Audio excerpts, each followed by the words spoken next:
Good morning, everybody. Welcome to Monday's Reading the Red. Cold, bit like November, really. Matthew 13:49. Jesus, the dragnet story. And we're in it, and he's carrying on the implications and the explanations, and says, 49, so it will be at the end of the age, the angels will come forth and take out the wicked from among the righteous. So, having said what he just said, and what did he just say?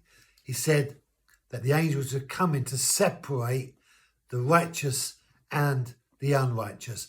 And the unrighteous are going to be thrown away. And that's an indication that God is going to cast aside those who are unrighteous. Now, we might look at this and we might think to ourselves, well, how can God be a loving God? So it will be at the end of the age, the angels will come forth and take the wicked. If God is a loving, caring, compassionate God, how is it that God, who is like that, is going to come and kind of separate, as it were, the unrighteous and cast them away from the righteous? Going to allow the righteous to live with him, and the unrighteous is going to cast into hell. If he's a loving God, a compassionate God, a merciful God, how can he behave like that? Well, the fact is that God is holy. Now, we might not like the reality of that, but God is holy.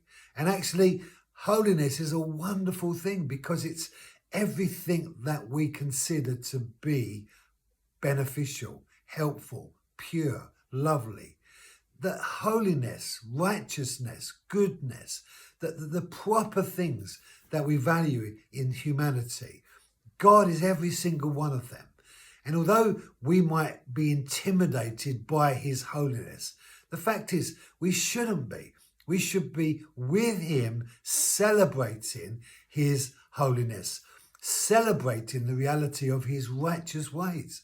And the reason for that is because in the beginning, we were made to be just like God, righteous. It was only the enemy's deception that lured Adam into trusting in the tree of knowledge of good and evil and not trusting in the tree of life, the revelation of the heart of God, that caused us to lose our righteousness. I've said many times, Jesus come to restore the reality of the righteousness that was stolen from us in Adam. Now that's having been restored, and now we've been given the opportunity to be able to reconnect to God through Jesus. God now then is looking for us to live in the righteousness that we once had. On our own we can't, but with Jesus we can.